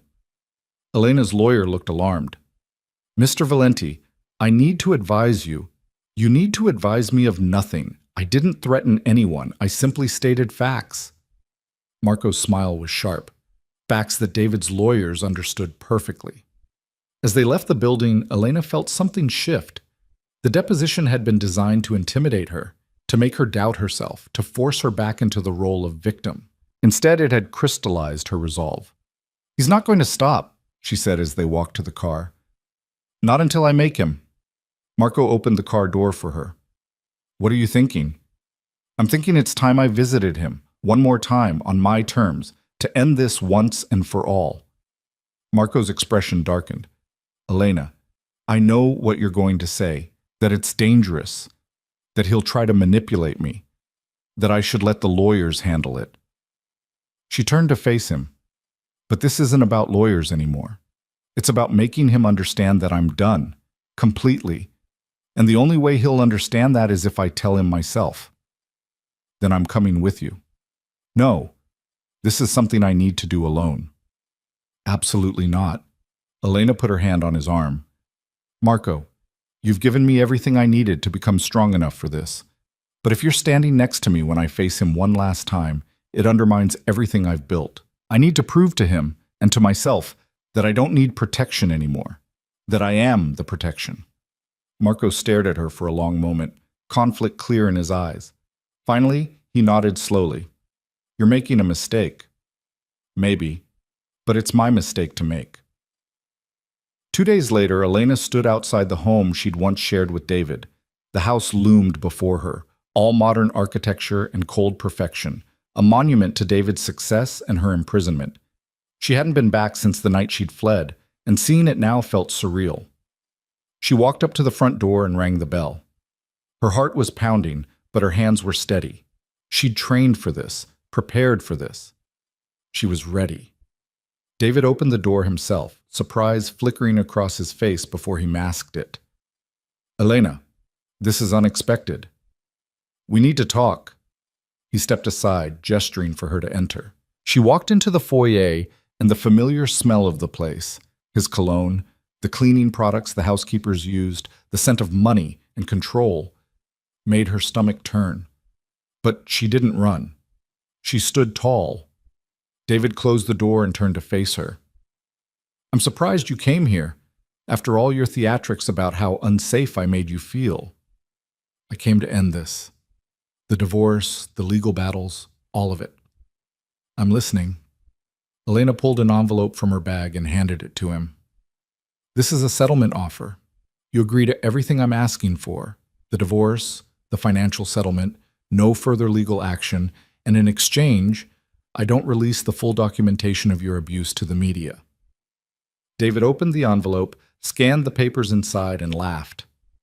You think you can blackmail me? I think I can give you a choice. Sign the papers and move on with your life, or refuse and watch your reputation destroyed. Those are your options. His expression hardened. You've gotten bold. I've gotten free. There's a difference. He stepped closer, and she saw the old familiar pattern.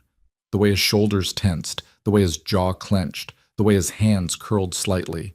The precursors to violence she knew so well. You think you're different now, he said, his voice low and dangerous. You think whatever you've been doing these past months has changed who you are. But you're still the same weak, pathetic woman I married. And when all this is over, you'll realize you need me. Elena met his gaze without flinching. I don't need you, David. I never did. I just thought I did because you spent 3 years convincing me I was worthless alone. But I'm not alone anymore. And I'm not worthless.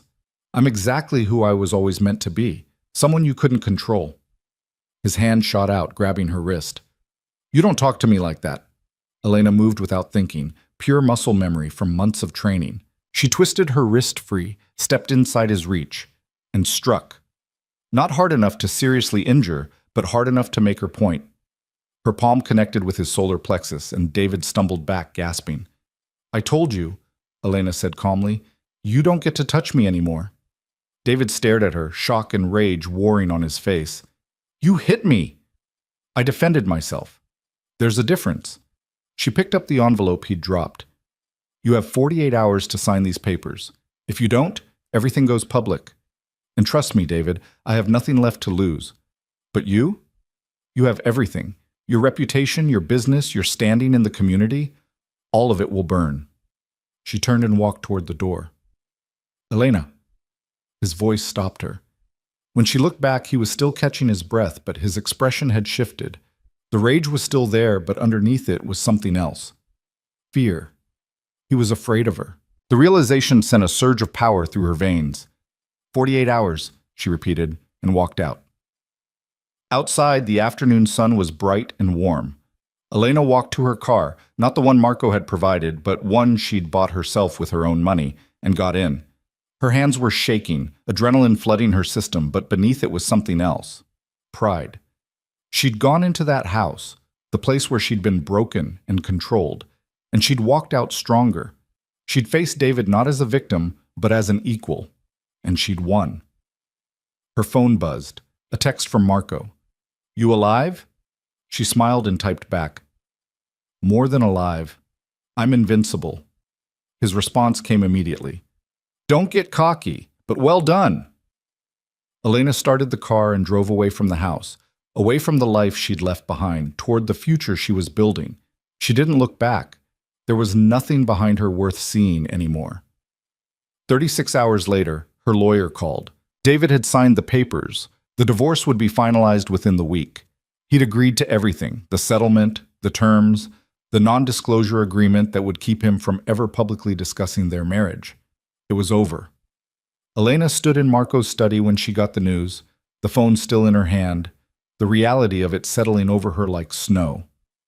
Marco looked up from his desk. "Well?" "He signed. It's done." Marco stood and walked around the desk. For a moment, he just looked at her, and she saw something in his eyes she'd never seen before. Not just respect, but recognition. Like he was seeing her clearly for the first time as someone fully formed, someone complete. "Congratulations," he said quietly. "I couldn't have done it without you." "Yes, you could have. I just helped you do it faster." He paused. "What happens now?" Elena thought about the foundation she was building, about the women she would help, about the life stretching out before her full of possibility. "Now," she said, "I become who I was always meant to be." The foundation became real faster than Elena had imagined possible. Within 3 months of her divorce being finalized, she'd secured a building in a quiet neighborhood, large enough to house 20 women and their children, with office space for counselors and legal advisors. Marco's connections had smoothed the way through permit processes and zoning regulations that would have taken others years to navigate. His financial backing had made the renovation swift and thorough. But it was Elena's vision that shaped every detail. She insisted on warm colors instead of institutional white. She wanted the bedrooms to feel like sanctuaries, not cells. She hired staff who understood trauma because they'd survived it themselves. She created programs that didn't just offer escape, but genuine transformation, job training, education assistance, legal support, therapy that addressed the deep wounds abuse left behind. She named it Second Sunrise House, because everyone deserved a chance to see morning again after the longest night of their lives. The day they opened their doors, Elena stood in the main common area and watched as the first residents arrived. A woman with 2 small children, her face tight with fear and hope. Another woman alone, carrying everything she owned in a single duffel bag. A third with her teenage daughter, both of them looking around with the same cautious wonder Elena remembered from her first night at Marco's estate. "Welcome, Lon," Elena said, and meant it with every fiber of her being. "You're safe here." She saw herself in each of them, the way they flinched at sudden movements, the way they apologized for existing, the way they seemed surprised when kindness wasn't followed by a price tag. Over the following weeks, Elena threw herself into the work with an intensity that bordered on obsession. She was there every day, meeting with residents, coordinating with staff, solving problems as they arose. She taught self-defense classes in the basement gym, passing on everything Marco had taught her. She sat with women in the quiet hours after midnight when the fear was loudest, and she told them what she'd learned, that strength wasn't something you were born with. It was something you built, brick by painful brick. Marco watched from a distance, providing support when asked, but never interfering. He'd kept his promise. He'd helped her build this, then stepped back to let her run it. But Elena noticed he found excuses to stop by. A question about the building's security system. A donation check that could have been mailed. Coffee he happened to be carrying when she was working late. She didn't comment on it, didn't analyze it, just accepted his presence the way she'd learned to accept her own strength, as something that was simply there, solid and real. 6 months after Second Sunrise opened, Elena received an unexpected visitor. She was in her office reviewing applications from women seeking shelter when her assistant knocked. "There's someone here to see you. She says it's personal." Elena looked up, curious. "Send her in." The woman who entered was in her early 40s, impeccably dressed, with dark hair pulled into a severe bun. But it was her eyes that caught Elena's attention, gray, sharp, assessing. Familiar. "Ms. Cross," the woman said, extending her hand. "My name is Sofia Valenti, Marco's sister." Elena stood, shaking her hand. I didn't know he had a sister. He doesn't advertise it. May I sit? Of course. Sophia sat with the kind of grace that suggested years of training in posture and presentation. She studied Elena with an intensity that reminded her forcefully of Marco. I wanted to meet the woman who's occupied so much of my brother's attention these past months, Sophia said. Elena kept her expression neutral. I'm grateful for his help with the foundation. The foundation? Sophia's lips curved slightly. Yes, that's what he calls it too. Very proper, very appropriate. She leaned forward. But we both know it's more than that. I don't know what you mean. Don't you? Sophia's gaze was penetrating. My brother doesn't invest in charity, Ms. Cross. He invests in people. And he's never invested this much in anyone who wasn't family. So either you're the world's most convincing con artist or you mean something to him. Elena felt her pulse quicken. Marco and I have an arrangement. He helped me when I needed it. I'm building something worthwhile with that help, that's all. Is it? Sophia sat back, still watching her. I've known my brother my entire life. I've watched him build an empire on control and distance. He doesn't let people in, Ms. Cross. He doesn't form attachments. And yet somehow, you're here. You've been living in his house for months. He talks about your work constantly. He's changed his schedule to accommodate your needs. She paused. So forgive me if I'm skeptical that this is just charity. Elena chose her words carefully. What do you want from me, Ms. Valenti? I want to know if you're going to hurt him. The bluntness of it caught Elena off guard. Hurt him? My brother is stronger than most people, but that doesn't mean he's invulnerable. And I think you've gotten past defenses he didn't even know he had. Sophia's expression softened slightly. I'm not here to threaten you. I'm here to ask you to be honest with yourself about what this is. Because if it's just gratitude, if it's just professional, then fine. But if it's something more, and you're not prepared to acknowledge that, then you need to step back before someone gets damaged. Elena felt something shift in her chest, like a door she'd been keeping locked was suddenly rattling against its hinges. I haven't thought about it like that. Maybe you should. Sophia stood, smoothing her skirt. My brother gave up a lot to build the life he has. Safety, mostly. The ability to trust people. And I'd hate to see him risk that for someone who doesn't value what he's offering. She walked to the door, then paused. For what it's worth, I think you're good for him. I haven't seen him this engaged with anything outside his work in years. Just make sure you know what you want before he offers you more than you're ready to accept. After Sophia left, Elena sat alone in her office for a long time, her mind churning. She'd been so focused on rebuilding herself, on creating the foundation, on helping other women, that she hadn't stopped to examine the space Marco occupied in her life. She'd told herself it was gratitude, professional respect, the natural bond that formed between people who'd weathered storms together. But that was a lie, and she knew it. Marco had become essential to her in ways that had nothing to do with money or protection. He was the person she wanted to share victories with, the one whose opinion mattered most, the one whose presence made her feel both challenged and safe in equal measure. The realization terrified her. She'd just escaped one relationship defined by dependence. The last thing she needed was to fall into another dynamic where she needed someone more than she needed herself. Except, it didn't feel like that. Didn't feel like the desperate clinging she'd felt with David, the fear of being alone that had kept her trapped. This felt like choice, like two whole people who happened to fit together in unexpected ways. But did Marco feel the same? Or was Sophia wrong about his investment? Maybe he really was just helping because he could, because he'd seen something in her that reminded him of his own struggles. Elena didn't have answers, but she knew she couldn't avoid the questions anymore. That evening, she found Marco in his study, reviewing documents as usual. He looked up when she entered, and his expression shifted into something warmer. "How was your day?" he asked. "Complicated. Your sister came to see me." Marco's eyebrows rose. "Sophia, what did she want?" "To warn me not to hurt you." He set down his papers slowly. "Did she now?" "She seems to think there's more between us than professional courtesy." "And what do you think?" The question hung in the air between them, loaded with possibility and danger. Elena walked further into the room, her heart hammering. I think I've been avoiding asking myself that question because I was afraid of the answer. And now? Now I'm trying to be brave enough to face it. She met his gaze. You've been more than generous, Marco. More than anyone had a right to expect.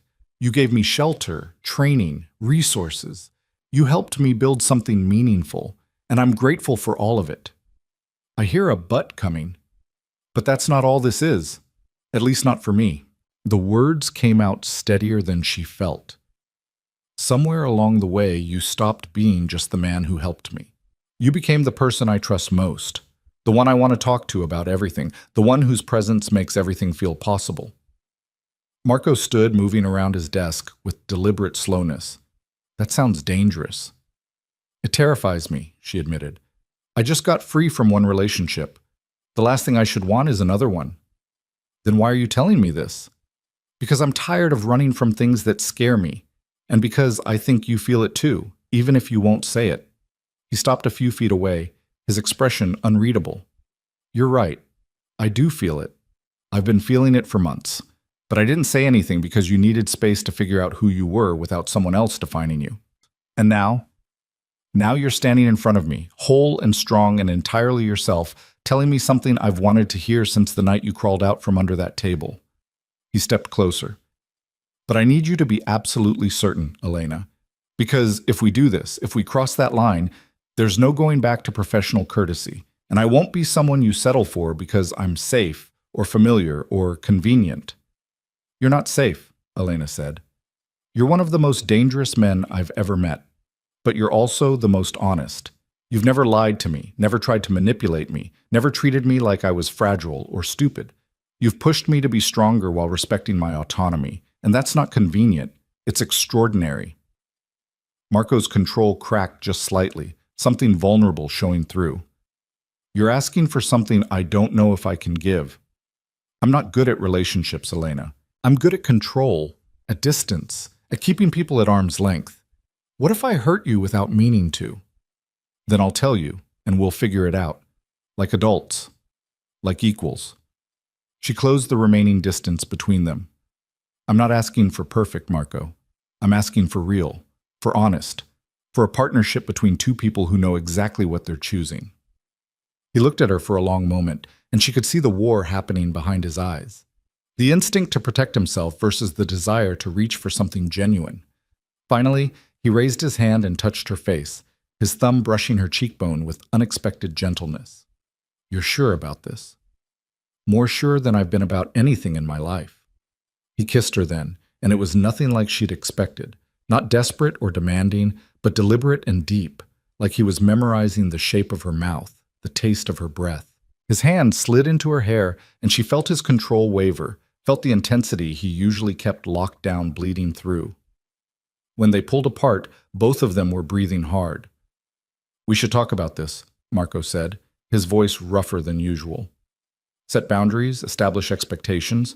Later, Elena kissed him again. We'll talk about all of it later. Right now, I just want this. They spent that night talking until dawn, sitting together on the couch in his study while the city lights glittered beyond the windows. They talked about fears and failures, about the scars they carried, about what they wanted from a relationship and what terrified them about it. Marco told her about growing up in a family built on violence and loyalty, about learning early that love was often just another word for control. He told her about the women he'd dated who'd wanted his money or his power but never him, and how he'd eventually stopped trying. Elena told him about the girl she'd been before David, the one who'd loved art and believed in fairy tales. She told him about the slow erosion of self that abuse had caused, and about the fear that even now, free and strong, she'd somehow fall back into old patterns. You won't, Marco said with absolute certainty, because you know what they look like now. You've trained yourself to recognize them, and if you ever start to slip, I'll call you on it. Promise? Promise, but only if you do the same for me. As the sky began to lighten, Elena realized something profound. This felt nothing like her marriage had. There was no inequality, no fear, no sense that she had to diminish herself to make room for someone else.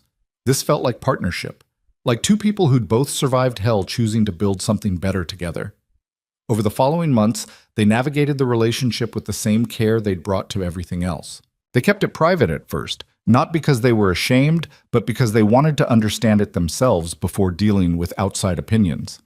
They maintained separate spaces. Elena got her own apartment near the foundation, somewhere that was entirely hers, while still spending most nights at Marco's estate.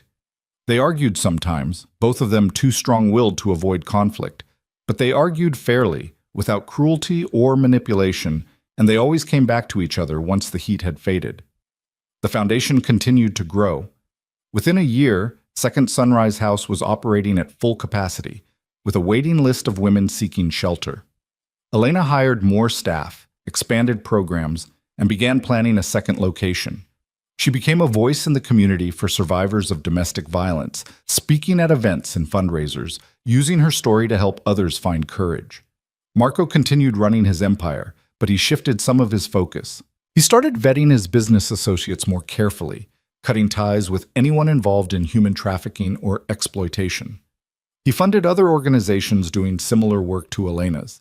He became, quietly and without fanfare, someone who used his power to protect the vulnerable instead of just accumulating more. 2 years after Elena had crawled beneath that table, she stood on a stage at a fundraising gala for Second Sunrise House and looked out at a room full of donors and supporters. Marco sat near the front, watching her with quiet pride. Sophia was there too, along with several of Marco's colleagues who'd initially been skeptical about his involvement with the foundation. "When I started this journey," Elena said into the microphone, "I was running from something. A life that had become unbearable, a relationship that was slowly killing me. I ran because I had no other choice, but somewhere along the way running turned into walking, and walking turned into building. I stopped fleeing and started creating." She paused, letting her words settle. "Second Sunrise House exists because I was lucky enough to find help when I needed it most. But luck shouldn't be required. Safety shouldn't be a privilege. Every person trapped in an abusive relationship deserves a way out, deserves resources and support, and the chance to rebuild. That's what we're creating here. Not just shelter, but transformation. Not just escape, but reclamation of self." The room erupted in applause. Elena smiled, but her eyes found Marco's across the crowd. He nodded once, a small gesture that meant more than any grand declaration. After the gala, they drove back to the estate together. Elena kicked off her heels in the car, sighing with relief. "Another successful event," Marco said. "You're getting good at this." "I'm getting good at asking rich people for money while making them feel good about themselves. There's a difference." He laughed, the sound warm and genuine. "Still counts." Back at the estate, they found Lucia had left them a late dinner in the kitchen. Pasta and wine, simple and perfect. They ate together at the counter, talking about the evening, about upcoming plans for the foundation, about nothing and everything. "I've been thinking about something," Marco said as they finished eating. "Dangerous words." "I'm serious." He set down his wine glass. "You've been splitting time between your apartment and here for 2 years now, moving back and forth, maintaining 2 spaces." Elena felt her pulse quicken. And I was wondering if you'd considered making this permanent, moving in here, not as someone I'm protecting or helping, but as my partner, as someone who chooses to build a life with me because she wants to, not because she has to." The proposal was so perfectly Marco, practical, honest, stripped of unnecessary romance but weighted with genuine meaning. Elena set down her own glass and looked at him. "Are you sure? I know you value your space, your privacy. I value you more." He reached across the counter and took her hand. "These past 2 years have been the most honest of my life. I want that to continue. I want you here, not visiting, but staying. Not as a guest, but as someone who belongs." She felt tears prick her eyes, but they were good tears, happy ones. "Yes. Yes? Yes, I'll move in. Yes, I want to build this life with you. Yes to all of it." Marco smiled, really smiled, and pulled her around the counter and into his arms. "I was prepared for a longer negotiation. Sorry to disappoint." She kissed him. "But I learned from you that when something is right, you don't waste time second-guessing it. You just choose it. They went upstairs together, to the bedroom that had long since become theirs rather than his. Later, tangled together in the dark, Elena thought about the journey that had brought her here. The terror and the transformation, the breaking down and the building up, the moment she'd stopped running and started choosing. "Marco?" she said into the darkness. "Hmm? Thank you. For everything. For seeing me when I couldn't see myself. For believing I could be strong before I knew how." He was quiet for a moment, his hand tracing lazy patterns on her shoulder. "You did the work, Elena. I just gave you space to do it." "We both know that's not true. You pushed me when I wanted to quit. You challenged me when I wanted to hide. You loved you," he finished quietly. "I loved you long before I was ready to admit it. Maybe from the moment you crawled out from under that table and looked at me without fear." Elena's breath caught. They'd never used that word before. Both of them too cautious, too aware of how easily it could be weaponized. "I love you too," she said. "Not the way I thought I loved David, not out of dependence or fear. I love you because you're brilliant and dangerous and honest. Because you see me clearly and don't try to change what you see. Because you make me want to be better while accepting me exactly as I am." Marco pulled her closer, his embrace firm and warm. "We're doing this then. Building something real, together." "Together," she agreed. "As equals, as partners, as two people who chose each other freely." 5 years after that night in the restaurant, Elena stood in the gardens of Marco's estate, their estate now, and watched the sun set over the city. Second Sunrise House had expanded to 3 locations, serving hundreds of women and their children. She'd written a book about her experience that had become a bestseller, with all proceeds going to the foundation. She'd testified before Congress about the need for better domestic violence protections. She'd built something that mattered, something that would outlast her. But more than that, she'd built a life she loved, a partnership with someone who challenged and supported her in equal measure, a home that felt like safety instead of a cage, a future full of possibility instead of fear. Marco came up behind her, wrapping his arms around her waist. "What are you thinking about?" "How far I've come. How different everything is now." "Regrets?" "None. You?" "Only that I didn't meet you sooner." She turned in his arms to face him. "If you'd met me sooner, I wouldn't have been ready. I had to break before I could rebuild." "Fair point." He kissed her forehead.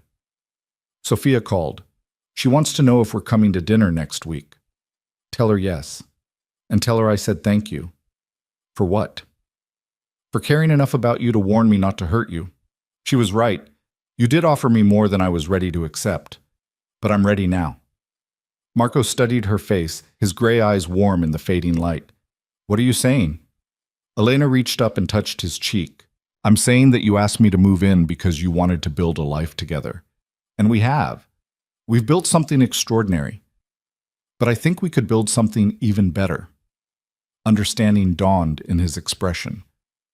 "Elena, marry me," she said.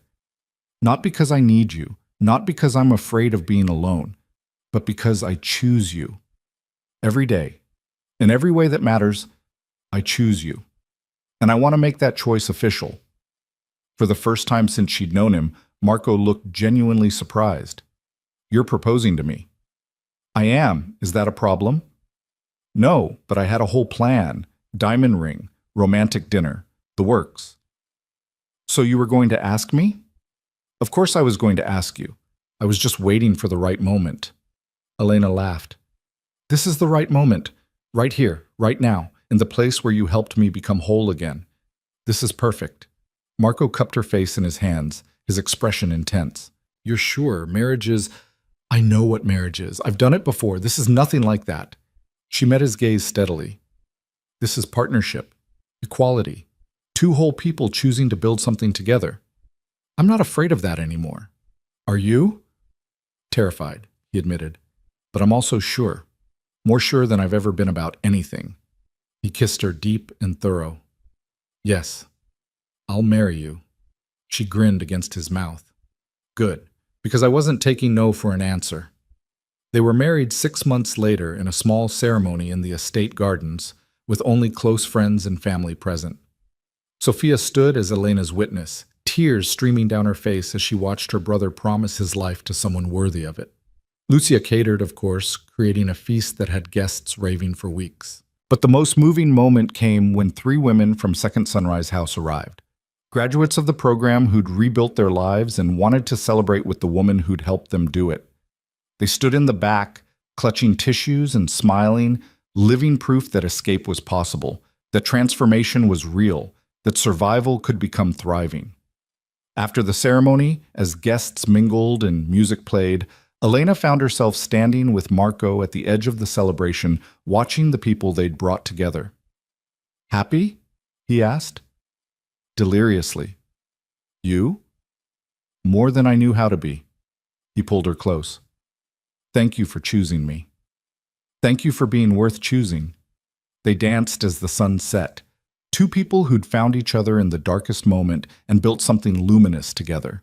2 people who'd learned that love didn't have to mean control, that partnership didn't require sacrifice, that strength was something you could share without diminishing it. Elena rested her head on Marco's shoulder and thought about the woman she'd been, terrified and trembling under a table, convinced she had nothing left to lose.